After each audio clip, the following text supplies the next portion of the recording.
Shalom bien-aimés dans le Seigneur, nous sommes heureux, nous sommes dans la joie de nous retrouver au pied du grand roi pour notre méditation quotidienne. Et nous terminons cette semaine de méditation, nous sommes le samedi 5 octobre 2024. Nous vous saluons au nom de notre Seigneur et Sauveur Jésus-Christ.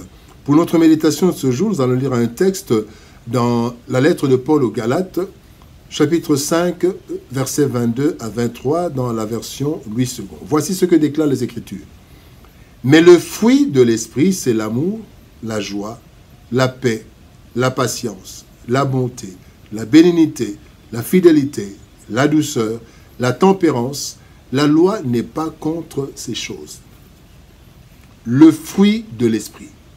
Le fruit de l'Esprit, tel est le thème de notre méditation de ce samedi, 5 octobre 2024. Bien-aimés dans le Seigneur. Vivre la vie chrétienne dans ce monde corrompu par le péché est impossible par nos propres forces. Voilà pourquoi le Seigneur a promis à ses disciples l'envoi du Saint-Esprit. Dans Jean chapitre 14, versets 16 à 18, il dit qu'il leur enverra un autre consolateur. Étant conscient de l'incapacité humaine de mener la mission chrétienne, le Seigneur demande aux disciples,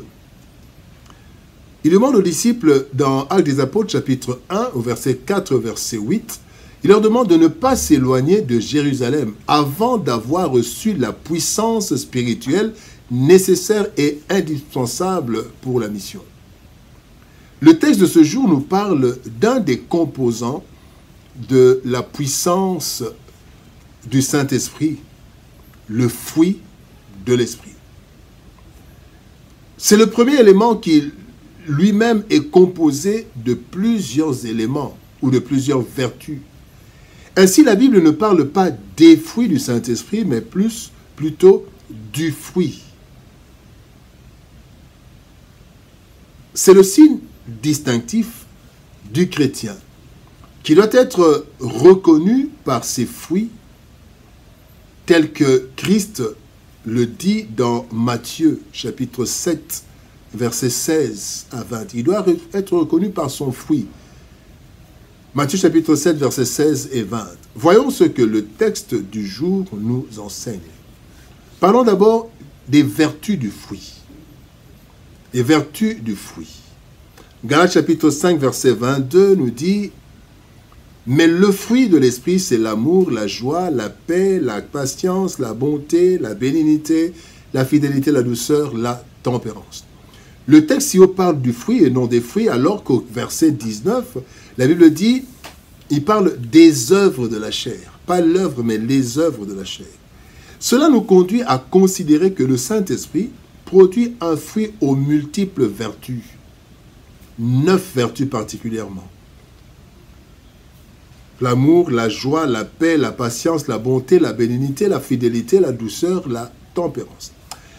Cela implique, premièrement, le caractère unique et permanent du fruit. Il n'est pas question de voir un autre fruit dans la vie du chrétien. Luc chapitre 6, verset 44 nous dit « Car chaque arbre se connaît à son fruit.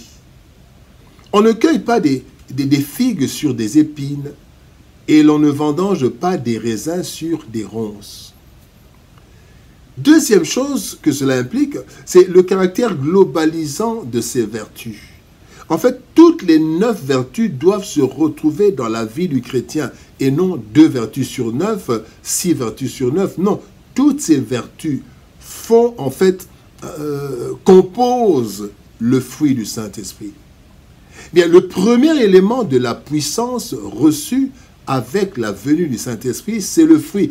Car, bien aimé, ces vertus marquent une véritable transformation du chrétien pour l'accomplissement de la mission de témoin, selon Actes 1, 8.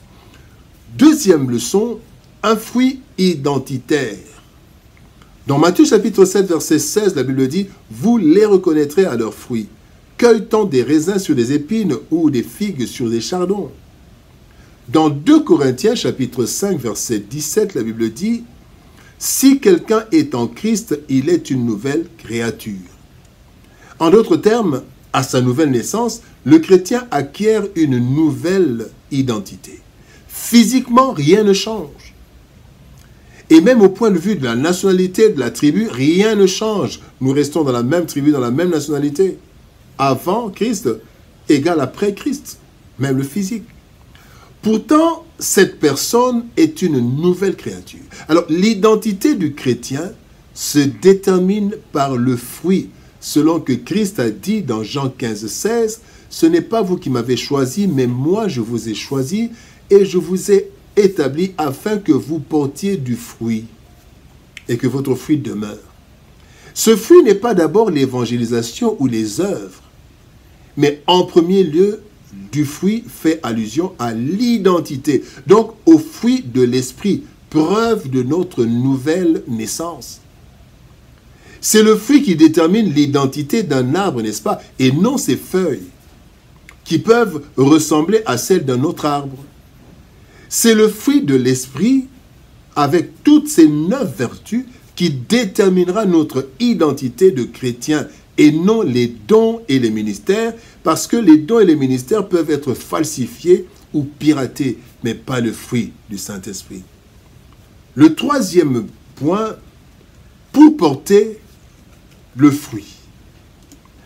Jean chapitre 15, verset 4 nous dit « Demeurez en moi et je demeurerai en vous, comme le sarment ne peut de lui-même porter du fruit s'il ne demeure attaché au cep, ainsi vous ne le pouvez non plus, si vous ne demeurez en moi. » Pour porter du fruit, bien-aimé, et surtout du fruit qui demeure, nous devons demeurer en Christ. Et demeurer en Christ sous-entend, bien-aimé, 3 choses principalement. Demeurer en Christ suppose d'abord accepter personnellement Jésus-Christ. Selon qu'il est écrit dans 2 Corinthiens 5, 17, « Si quelqu'un est en Christ, il est une nouvelle créature. Il a une nouvelle identité. » D'abord, accepter personnellement Jésus-Christ dans sa vie. Deuxièmement, mener une vie de méditation quotidienne. Le psaume 1er, versets 2 et 3 nous dit « Heureux celui qui trouve son plaisir dans la loi de l'Éternel, qui la médite jour et nuit. Il est comme un arbre planté près d'un courant d'eau, qui donne son fruit en sa saison et dont le feuillage ne se flétrit point. » Mener une vie chrétienne, une vie de méditation quotidienne, eh bien cela nous aide, nous conduira à porter du fruit. Troisième chose, c'est mener une vie de prière. Dans Matthieu chapitre 26, verset 41, la Bible dit « Veillez et priez afin que vous ne tombiez pas dans la tentation. L'esprit est bien disposé, mais la chair est faible. » Donc, bien-aimés, pour que nous soyons véritablement, nous puissions porter du fruit, nous devons mener une vie de méditation de la parole, une vie de prière, mais aussi une vie, bien aimé, d'abord donner notre vie à Jésus. D'abord, nous donnons notre vie à Jésus, et puis la vie de prière, ainsi que la vie de méditation. Bien-aimés dans le Seigneur, la reconnaissance d'un arbre se fait par son fruit. En effet, différents arbres peuvent se ressembler par leurs feuilles, mais le fruit déterminera l'identité de l'arbre. Il en est de même pour le chrétien. Dès qu'il reçoit le Saint-Esprit, la première composante de la puissance, c'est le fruit. Un fruit avec 9 vertus ou caractéristiques. Ce fruit, nous devons le produire naturellement à cause de la présence du Saint-Esprit en nous. Il doit être permanent. Et notre attachement permanent à Christ favorise le développement et la multiplication du fruit, le fruit de l'Esprit. Prions. Éternel Père de gloire, Dieu Tout-Puissant, merci pour ton amour et ta bonté. Merci parce que tu nous as donné une identité. Et cette identité, Seigneur, se voit à travers le fruit du Saint-Esprit. Merci, Seigneur de gloire, de nous aider à nous attacher toujours à Christ, le cep, afin que nous puissions porter du fruit qui demeure. Seigneur, merci parce que ce fruit fera la différence, comme les fruits font la différence entre les arbres. Seigneur, que le fruit du Saint-Esprit fasse la différence entre ceux qui croient et ceux qui ne croient pas. Bénis ta parole, éternel Dieu de gloire, et bénis ton peuple. Au nom de Jésus-Christ, notre Seigneur et Sauveur, nous avons ainsi prié, Père. Amen. Bien-aimés dans le Seigneur, que Dieu nous bénisse.